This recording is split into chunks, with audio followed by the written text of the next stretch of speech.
2006년 9월 6일 수요일, 매우 무더웠던 그날, 수능을 앞둔 고3들은 9월 모의평가를 치르던 평범한 날이었습니다. 그리고 또 하나, 이날은 대한민국의 아시안컵 예선이 있던 날이었지요. 대만을 8대0으로 이긴 날이었습니다. 하지만 이날 고작 8살, 초등학교 1학년생 박군은 하늘의 별이 되었습니다. 살아있었다면 대학생이 되었을 박군. 울산 남구 초등학생 화재 사망 사건이란 이름으로 남아 14년째 미제 사건으로 분류되어 있습니다. DNA, 지문 같은 분석 기법 자체는 과학기술의 엄청난 발전으로 성장을 거뒀지만 방화범회 같은 경우는 흔적이 많이 사라지기 때문에 과거에는 미궁에 빠지는 일이 많았습니다. 하지만 누군가의 기억이 있다면 충분히 범인을 법의 심판대에 세울 수 있습니다.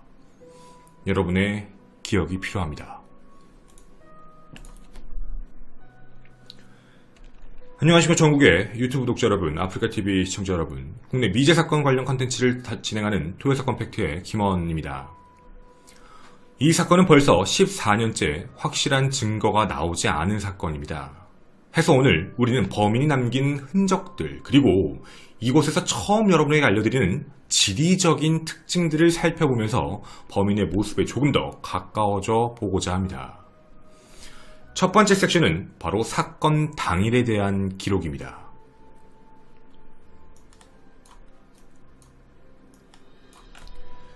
2006년 9월 6일 오후 3시 41분이었습니다. 119에 신고 한 통의 접수가 왔는데요. 여기 달동 D주공 아파트 203동입니다. 아래층에 검은 연기와 불꽃이 올라옵니다. 불난 것 같아요. 화재를 처음 인지한 것은 바로 위층 14층에 사는 65세 김씨였습니다. 9분이 지난 오후 3시 50분, 현장에 도착한 소방대원은 잠겨있는 문을 강제로 개방하고 화재 진압을 시작합니다. 우선 매뉴얼대로 진압하면서 사람이 있는지를 확인 작업을 시작을 했는데요. 2분이 지난 3시 52분, 큰 방에 쓰러져 있는 당시 8세 박정우 군을 발견합니다. 당시의 집의 모양입니다.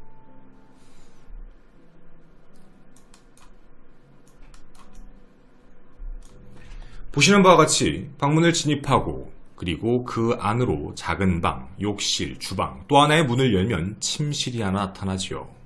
당시 발견된 곳은 이곳이었습니다.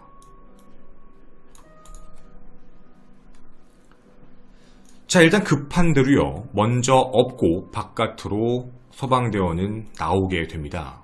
혹시 살아있을 가능성 때문이었지요. 하지만 밖에 나온 박군의 모습은 매우 처참했습니다. 입에 여러분이 보시기에도 끔찍하겠지만 이것이 붙어 있었습니다. 청테이프. 입에는 이렇게 청테이프가 붙여 있는 상황이었고요. 그리고 양손도 청테이프로 묶여 있었습니다. 즉, 아이가 자발적으로 방화를 저지를 수 있는 상황은 아니었다는 얘기죠. 그리고 육안으로 보기에도 무언가 특징이 하나 있었습니다.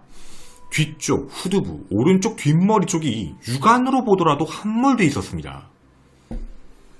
급한 대로 테이프를 일단 떼고 호흡을 하는지 확인을 했지만 이미 아이는 사망한 상황이었죠. 119 대원은 보통 화재 사건이 아니다임을 감지하고 바로 울산 남부경찰서에 신고 전화를 접수합니다. 자, 여기까지가 당시 사건 현장에 대한 발견의 이야기였습니다. 자, 당시에 개방했던 문의 모습, 그리고 현장감에 대해서도 여러분은 충분히 지금 인지하셨을 거라고 믿겠습니다. 아, 저기로 들어와서 이런 모양을 갖고 있구나.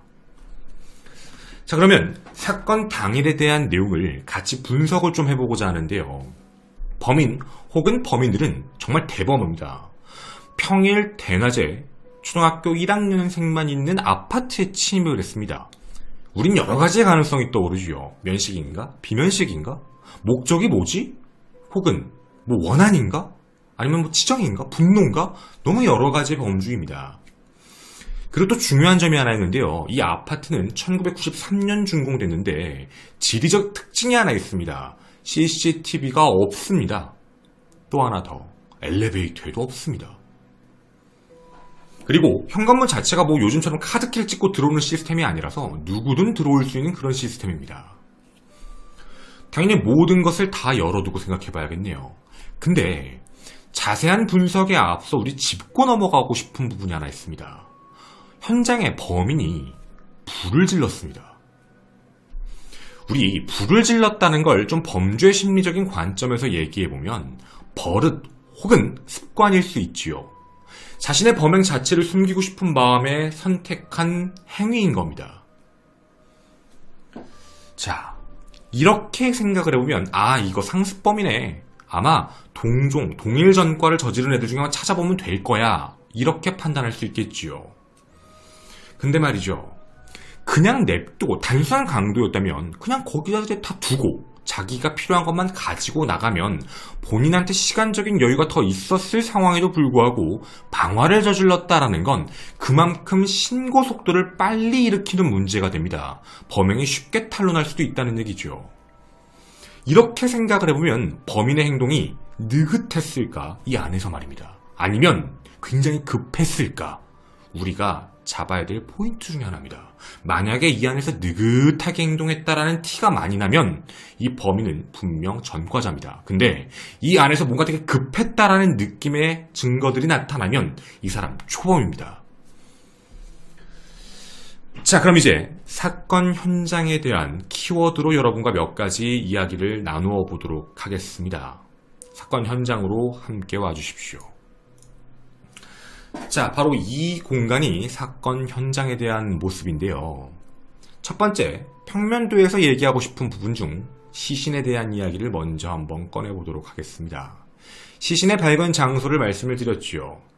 입과 양손에 청테이프를 묶었다는 점은 결박에 대한 흔적입니다. 소리를 못 지르게 한다라는 목적 하나, 손을 못 쓰게 해서 이동이 어렵게 만들어야 되겠다. 뭔가 행동을 못하게 해야 되겠다라는 목적성이 보이지요. 아마 범인은 이 현장에서 약간의 시간을 소모한 것으로 보여집니다. 그리고 이 공간은 평면도상으로 보시더라도 첫 번째 현관문을 지나와서 이 문이 닫히면 소음이 차단되겠지요. 그리고 이 안에 있는 두 번째 문까지 닫히면 더 소리가 차단될 겁니다. 즉 가장 안쪽을 선택했다라고 보여지는 것이죠. 혹은 누군가가 출입문을 통해 들어오더라도 이 안에 숨어 있으면 발각될 수 있는 시간적 여유가 충분히 있다는 얘기입니다. 이 안에서 범행을 저지르는 것보단 말이죠. 아마 범인의 심리는 이런 것이었을 겁니다. 그리고 시신 자체에 대한 특징을 얘기해보면 특별한 외상이 없었습니다. 다만 아까 말씀드린 대로 오른쪽 뒷머리를 한 차례 둔기로 맞은 함몰 흔적이 있는데 좀 놀라운 부검 결과가 있습니다. 두개골 함몰 때문에 사망했구나. 부검 결과 박군의 기도에 검은 그을음이 남아 있습니다. 이게 무슨 뜻이냐면 방화가 시작되었을 때도 호흡을 하고 있었다는 얘기입니다. 근데 그 나중에 어떤 연기가 계속해서 들어오게 되자 결국에는 이것 때문에 질식사한 것으로 보여집니다. 직접 쌓이는 질식사입니다. 국가수 부검 결과입니다. 자, 그럼 두 번째입니다. 여러분이 유추해 보실 수 있는 것 중에 하나. 그럼 범행 도구 중에는 얘가 있네. 청테이프. 결박했기 때문이지요. 네, 맞습니다. 같이 발견됩니다. 옆에 있었습니다. 그리고 머리가 함몰됐다고? 그럼 혹시? 네, 맞습니다. 그 둔기도 그대로 검게 그을린 야구 방망이가 옆에서 발견됩니다. 자, 이렇게 되면 아까 보였던 모습까지는 전부 확인이 될 겁니다. 근데 놀랍게도 한 가지가 더 있었습니다. 부엌칼입니다. 분명 사인에 부엌칼과 관련된 흔적은 없었습니다. 찌르진 않았던 얘기죠. 그럼 우린 이렇게 유추해 볼 수 있겠습니다. 하나, 위험용이구나. 혹은 테이프를 자르는 용도로 칼을 썼구나. 이 정도로 유추해 볼 수 있겠습니다. 물론 직접 상황은 없습니다. 그리고 세 번째입니다. 이 현장에는 사건 현장 자체가 매우 어지럽혀져 있었습니다. 강도의 침입 흔적으로 보이는 모습이었죠. 역시나 사라진 물건이 존재했던 것으로 확인이 됩니다. 바로 이것입니다. 귀금속입니다. 근데 이 귀금속들은요, 전부 이 거실 안쪽에 있는 진열대에서 있었는데요. 총 5점이었습니다. 이곳에는 뭐 이름, 주민번호 같은 것도 박혀있는 그런 것이었습니다. 이걸 가져갔지요. 아, 이거 금품 강도구나. 근데 이런 생각이 좀 듭니다. 집안에는 현금은 하나도 안 가져왔습니다. 그리고 박군도 당시에 몸에 귀금속이 몇 개 있었는데 그걸 안 가져갔다는 점입니다. 그러면 만약에 이 범인이 좀 능숙하게 여유로웠다라는 관점이라면 스테이징이구나.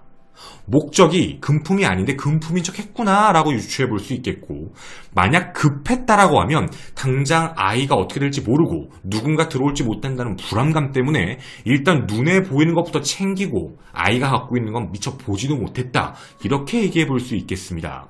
그런데요, 여기서 한 가지 특징이 더 있습니다. 여러분, 아까 제가 말씀드린 내용 중에 이거 기억나지 않으십니까? 소방대원들이 문을 강제로 오픈했다. 문이 잠겨 있었습니다. 그리고 여러분, 문 보시면 아시겠지만 이 문 번호키 같은 그런 거 아닙니다. 열쇠문입니다. 범인은 집 열쇠를 가져갔습니다. 그리고 문을 잠그고 도주했습니다. 네 번째 특징이 있습니다. 발화 지점에 대한 문제지요. 불이 났으니까 방화를 했구나 라고 당연히 생각해 볼 수 있겠습니다. 최초 보도에 따르면 큰 방, 바로 이곳에 두루마리 휴지가 불에 탄 채 옷장에 놓여 있는 게 확인됩니다. 아, 그래서 여기서 발화가 시작됐구나 라고 처음엔 보도가 나갔지요. 그런데 자세한 감식 결과 아니었습니다. 이거 있는 거 맞았는데요. 최초 발화 지점은 작은 방이었습니다. 작은 방, 옷장 안에서 시작된 것으로 확인됩니다. 근데요, 이상한 점이 하나 있네요. 큰 방에 방화 시도를 했다. 작은 방에도 시도를 했다. 그러니까 방화를 총 2곳에 시도를 했는데 하나는 실패했던 겁니다. 그리고 하나가 성공을 했던 것이죠.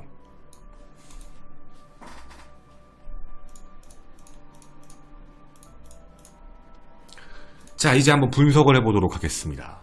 이렇게 생각해보고 싶습니다. 처음 말씀드렸던 대로요, 이 범인 여유로워 보이시나요? 아니면 꽤 다급해 보이시나요? 시간적으로부터 여유로워서 모든 범행 현장을 조작했고 불나는 것까지 보면서 지나갔다라는 범인이라면 겉으로 더 보이는 금품들도 더 챙겼을 거고, 그리고 또 하나 더, 안방에 방화를 시작한다. 방화가 잘 되네. 그거 확인하고 나간다. 그리고 안방, 작은 방에다 방화를 시도하고 잘 붙네 하고 나간다. 그리고 문을 잠그고 나갔다. 이러면 여유로울 겁니다. 근데 첫 번째 큰 방은 방화가 막상 안 됐죠. 만약 다급한 상황이었다라고 생각하면 이야기가 분명 달라집니다. 누가 올지 모른다라는 불안감. 그 불안감이 어떤 일을 일으키게 되었을까요? 그리고 그냥 내가 나가면 이 아이가 소리를 지를 수도 있다라는 두려움. 그럼 범인을 선택할 수 있는 건 최종적인 방화. 아이가 혹시 죽었을지도 모른다는 불안감. 그리고 누군가 문을 불난하고 쉽게 열어보지 못하게 문을 잠그고 나갔다까지 말이죠. 그럼 또 궁금해지는 상황이 있습니다. 범인은 왜 이 아파트를 왔을까요? 그리고 왜 굳이 13층을 왔을까요? 그리고요, 왜 아이만 있는 이 집을 어떻게 침입을 했을까요? 그리고 침입 이후에 우리가 궁금한 건 또 이게 있습니다. 언제 아이의 입을 막았을까요? 언제 아이의 머리를 쳤을까요?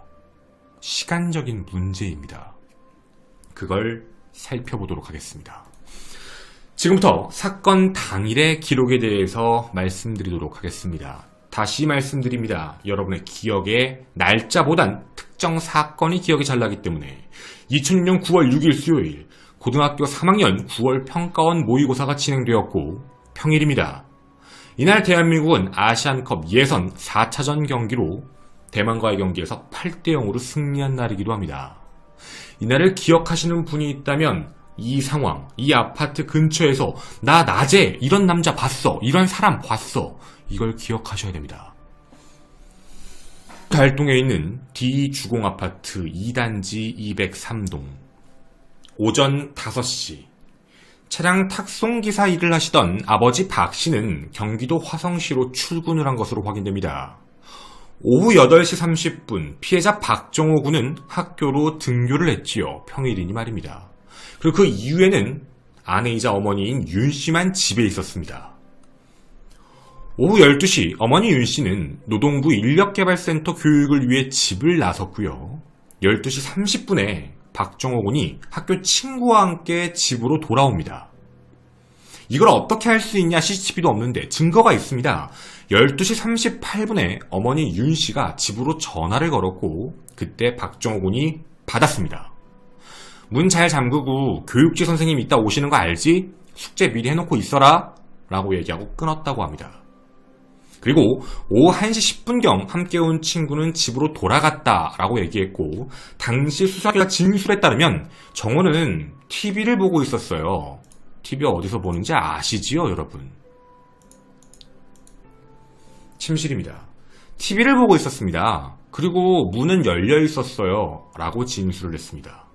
물론 아이의 진술이기 때문에 무조건 TV에 문이 열려 있었다는 걸 믿어야 될까라는 생각이 드실 수도 있는데 오후 1시 45분경에 이 아파트의 대각선 똑같은 층 그 옆동에 살고 있던 지인이 1시 45분쯤에 문이 열려 있는 걸 봤는데 50분쯤 지나니까 닫혀 있었습니다 라고 진술을 했습니다. 그리고요 오후 2시 30분 학습지 교사가 예정대로 방문을 합니다. 문을 두드렸는데요 아무런 반응이 집에 없었던 겁니다. 왜 없지? 지금처럼 핸드폰을 쓸 수 있던 그런 상황도 아니었고요. 핸드폰으로 집에 전화를 할 그것도 아니어서 그냥 포스트잇 하나만 붙여놓고 돌아가셨다고 합니다. 그리고 화재 신고는 3시 41분에 접수가 되었죠. 이 말대로라면 이 범인이 집에 침입했을 것으로 예상되는 시간, 문을 잠궈야 되니 말이죠. 오후 1시 45분에서 학습지 교사가 오기 전까지인 2시 30분 사이에 침입을 한 겁니다. 정확히 표현해 볼까요? 정확히 표현하자면 학습지 교사가 문을 두드렸을 그 당시에 범인은 집 안에 있었을 겁니다. 왜냐면 방화에 신고가 들어온 게 3시 40분이었기 때문에 2시 30분 이전에 방화를 저지르고 나갔다면 그 이후에 얼마 안 돼서 불길이 치솟아 올랐을 겁니다. 아마 예상할 수 있는 점으로 보면 3시 10분에서 20분쯤 나온 것으로 보여지는데 이런 식의 방화 시스템이라면 분명 그 안에 있었습니다. 자, 우리는 여기서 알 수 있는 점이 분명히 있습니다. 범인은 이 집에 아버지도 없고 어머니도 없는 상황이다.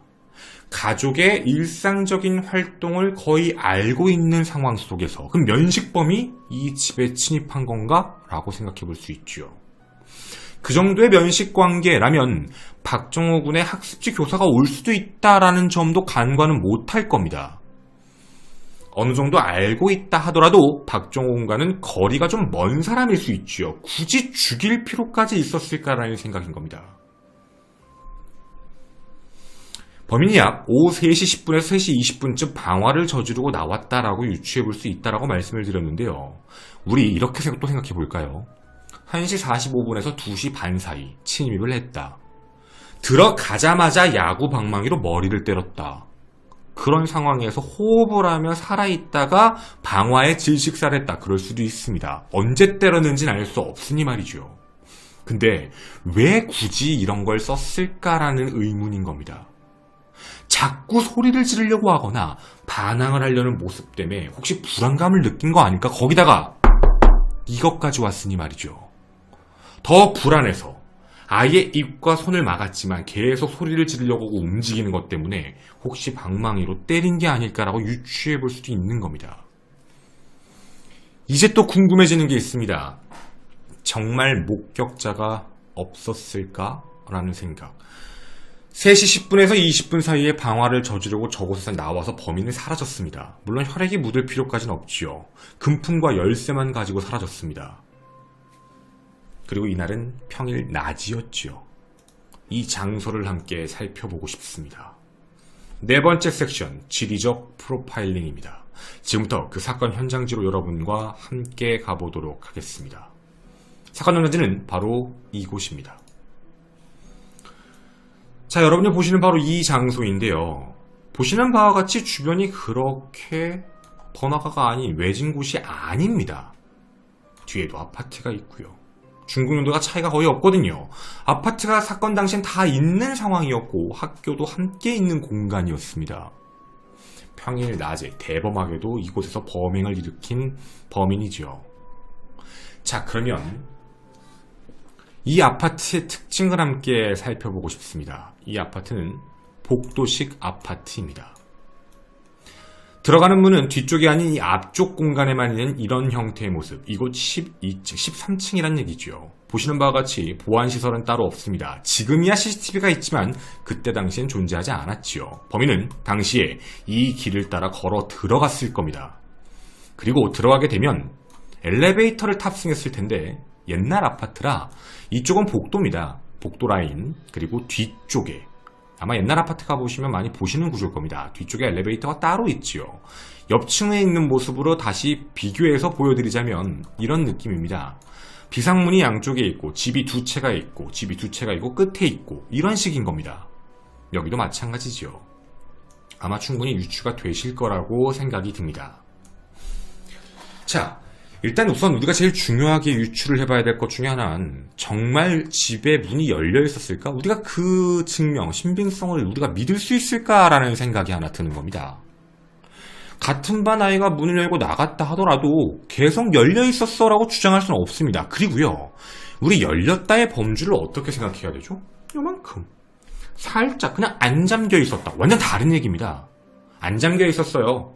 그럼 범인이 문을 확 열고 들어왔다는 얘기인데 그걸 어떻게 알고요? 좀 이상한 얘기입니다. 그리고 문이 그럼 아예 활짝 열려 있었던 건가? 여러 가지 생각이 들 수밖에 없지요.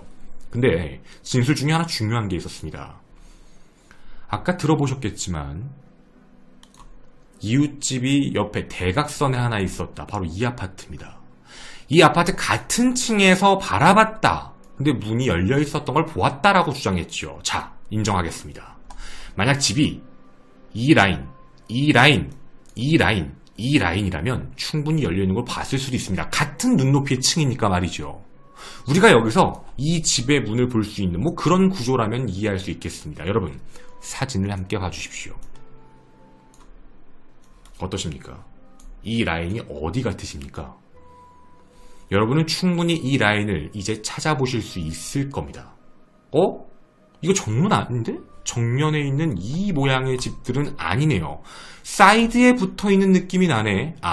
그러면 혹시 가장 저 사이드 쪽? 이러면 문이 반대입니다.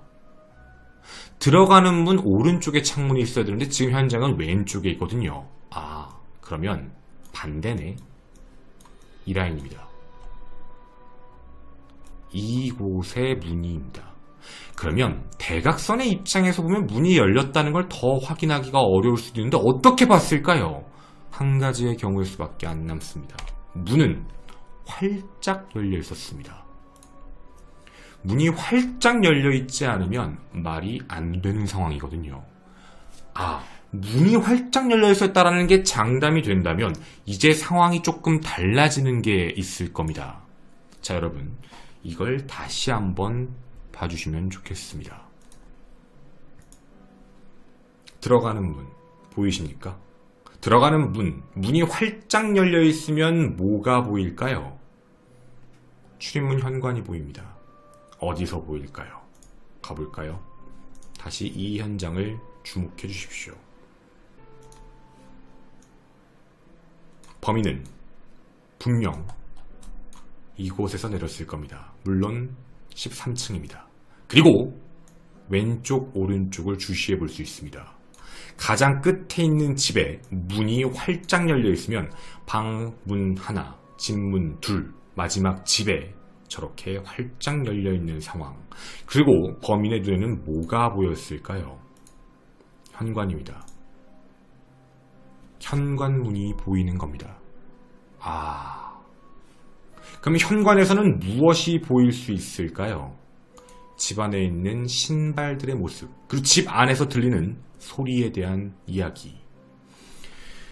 충분히 신발 크기로 이 안에 집에 아이만 있다라고도 유추해 볼 수 있는 상황인 겁니다.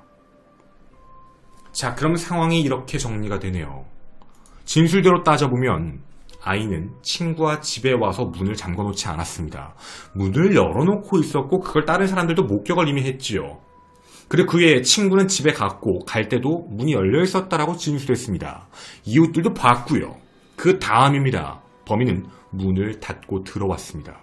그리고 범인은요, 이 안에서 범행을 저지른 뒤에 집에 있는 열쇠를 가지고 문을 잠그고 도주했습니다. 자, 우리가 지금 보여드린 상황만 놓고 보면 범인이 굳이 면식범이 아니더라도 충분히 저지를 수 있는 상황입니다. 당연하죠. 그냥 어느 집을 범행을 저지를까?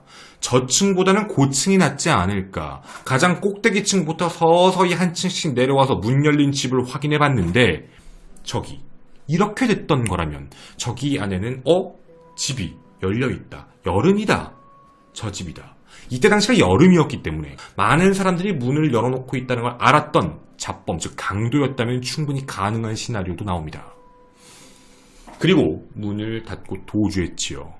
누군가가 봤을 가능성도 분명히 있습니다. 이 동네, 이 집에 살지 않는 낯선 사람이라면 더더욱이 누군가의 기억 속에 남을 수도 있다는 얘기지요. 만약 계단을 통해 이동했다면 더더욱 말입니다.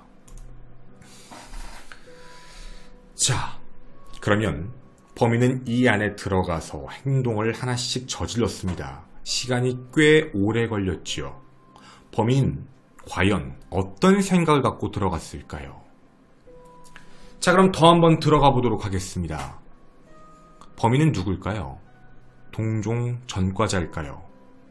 만약에 동종 전과자라면 원한보다는 강도, 이쪽에 가까울까요? 주변에 거주하고 있는 범인, 초범일까요? 아니면 여러 번 했던 사람일까요? 목격자의 제보가 없었다는 건 혹시 이 근처에 사는 사람이지 않을까? 여기가 그렇게 부유한 아파트는 아니었기 때문입니다. 인근 지역의 전과자, 울산 전체까지 모두 함께 조사해봅니다. 중고등학생까지 확인해봤지만 1000명 내부에 어떤 사람에서도 흔적이 나타나지 않았습니다. 유일한 단서라고 얘기하는 건 범인이 가져간 금품뿐입니다. 하지만 이 이후 이걸 작물로도 처리한 적이 없습니다. 나오기라도 한다면 범인을 역으로 추적할 텐데 말이죠. 해서 목격자가 필요합니다.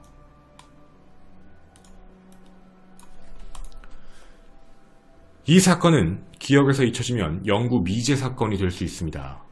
2006년 9월 6일 수요일이라 말씀드린 것보다 그래서 그날 9월 모의고사가 있었다. 우리가 8대0으로 아시안컵에서 대만을 이겼다라고 말씀드리는 이유도 그때 당시의 기억 때문입니다. 혹시 이 장소에서 당시 낯선 사람을 보았다거나 그리고 이 금품에 대한 행방을 알고 계신 분 그러시다면 꼭 전담팀에 연락 부탁드립니다. 또한 내가 아는 정보가 정말 정확할까? 혹시 경찰에 수사에 대해서 혼선을 주지 않을까라는 생각이 드신다면 현재 SBS 그것이 알고 싶다 팀에서도 제보를 받고 있고 저희도 받고 있습니다. 여러분의 그 기억 하나하나가 범인의 검거에 실마리가 될 수 있습니다. 저는 토요스 컴팩트의 김원이었습니다. 감사합니다. 일단 여러분께 뒷이야기로 말씀드리고 싶은 이야기 중에 이 사건의 범행 현장만 좀 놓고 봤을 때에 대한 이야기인데요. 범인 자체는 초범일 것 같으냐 아니면 자주 이런 일을 저질렀던 범인 같으냐라는 얘기를 많이 해요. 일단 유튜브에 올릴 수 있을 내용 정도만 먼저 말씀드릴게요. 만약에 더 자세한 뒷이야기가 궁금하시면 아프리카TV 밑에 있는 주소 라인 클릭해서 들어오시면 뒷이야기까지 들으실 수 있습니다. 근데 일단 살인에 대한 중요한 범주는 관계망 형성부터 출발을 해요. 아이를 일단 죽일 의도를 갖고 있었잖아요. 방화라는 거니까. 아이를 죽여야 된다. 근데 여기서 중요한 포인트 중에 하나는 칼을 쓰지 않았다예요. 그러니까 심리학적 관점에서 얘기하면. 그러니까 정말 죽일 마음을 가지는 그런 악랄한 범죄자일 때는 칼을 써도 되거든요. 근데 칼을 쓰지 않았다라는 점, 찌르지 않았다는 점을 보면 이 과연 살인에 대한 경험이 있을까라는 생각이 들어요. 그리고 하나 더, 아이가 살아있음, 호흡을 하고 있음에 대한 부분은 충분히 확인이 돼요. 몸이 움직이거든요. 그러니까 아이가 아예 의식을 잃고 기절해서 뭐 사망했던 것처럼 보여진다라는 느낌과 다르게 아이는 지금 손이 묶이고 입이 막혀진 상태에서 코로 숨을 쉬고 있던 상황이었습니다. 그런 상황으로 봤을 때 자기가 죽일 수 있다라는 그 확신은 없었고, 그러면 방화라는 것으로 다른 방식을 썼다라고밖에 느껴지지가 않아요. 범인이 한 행동. 근데 이런 쪽에 초점을 맞추면 범인은 이런 강도 행각에 대한 문제는 좀 전문스러운 티가 나는데 살인과 관련된 문제에서는 좀 없어 보인다라는 느낌. 왜냐면 이게 무작위로 들어가서 그냥 아이 죽여야겠다는 사이코틱한 범죄자 새끼면 범죄의 목적과 동기가 없어요. 관계망이 없는 사람을 무작위로 죽인 거니까. 이러면 연쇄살인의 가능성도 있기 때문에 이 이후에 이런 것 비슷한 사건들이 계속 발생했다, 비슷했다라고 한다면 그럴 수 있겠는데, 이 사건으로서 살인이 끝났다라고 얘기가 되는 거라면 그런 경우에 쓰일 때는 아마도 좀 다른 문제이지 않을까라고 생각이 들어요. 그래서 일단 많은 힌트를 남긴 거라고 보여지고, 그리고 현장 자체에서는 좀 다급함이 많이 느껴진다예요. 불을 지르고 나가는 거니까. 근데 중요한 건 정말 아이를 죽일 필요까지 있었을까? 왜 하필이면? 그러니까 그거예요. 만약에 동종양 잡범 출신이면 왜 굳이 아이를 죽였어야 될까? 왜 방화까지 저지르면서 아이가 없어져야 됐을까라는 문제인데, 그 문제에 대해서는 여러 가지 경우의 수가 돼요. 뭐 하나는 예를 들자면 정말 아이가 아는 사람일 확률, 혹은 아이가 자신의 얼굴을 제대로 봤을 거에 대한 두려움, 뭐 이런 문제일 수도 있고, 그게 아니라면 자신이 아이를 일단 때렸다, 뭘 했다라는 문제 때문에 그 뒤에 생길 문제를 어떻게 할 수 없을 거다. 단순한 강도 잡범일 때는 잘 잡히지 않았는데, 수사를 잘 안 했는데 이 정도면 좀 문제가 생길 수도 있다, 이렇게 생각할 수도 있고, 이게 범죄자들이 심리적으로 봤을 때 현장에서 모든 금품을 안 가져가는 경우도 많대요. 그게 왜 그러냐면 금품을 다 가져가고 싶어도 너무 급하거나 다급하거나 혹은 너무 많이 가져가도 문제가 생기는 게 있다고 해요. 왜냐면 이제 너무 많이 가져가거나 너무 자주 가져가거나 이래버리면 금액이 커질수록 수사의 범주가 강해지니까. 그러니까 옛날에 특히 더 그랬대요. 그러니까 소액이면, 그러니까 이제 사실 소액도 아닌데 뭐 그런 금액으로 만약에 범행이 발생이 되면 수사를 깊게 안 하니까. 그래서 그런 잡범들이 항상 했던 행동인데, 꼭 굳이 안에 있는 걸 다 가져가지 않았다 그래가지고 무조건 뭐 예를 들어서 스테이징 한 거야 이렇게 결정을 내릴 수는 없다는 얘기예요. 현장 조작을 위해서 했다라고 할 수 없는 것. 그래서 이 문제는 그 가져간 거, 자기가 금품이 필요하거나 돈이 필요하거나 무슨 목적성 때문에 금을 가져갔다는데 그 금을 어디 가서 뭘 하지 않았다라는 건 자체적인 다른 작물이 있다거나 혹은 자기가 뭐 녹였거나, 근데 녹여서 팔더라도 누군가한테 들킬 수도 있는데 여러 가지의 문제가 생기는 거죠. 그래서 전과자일 확률도 분명히 있어요. 높아요. 그러니까 이 안에서의 그림은 두 가지로 보여진다는 얘기를 되게 많이 해요.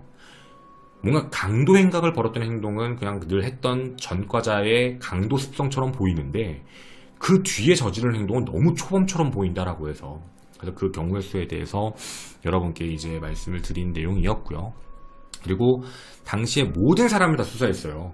일단 기본적인 용의선상에 있는 사람을 말씀을 드릴게요. 가족, 학습지, 그리고 본 사람, 목격자, 주변 사람 다 해야 돼요. 너무 기본이에요. 수사 매뉴얼에는 너무 기본적으로 붙어있기 때문에. 그래서 1000명 이상을 했지만 그게 확인이 안 됐다는 점이 좀 아쉽다라는 것이죠.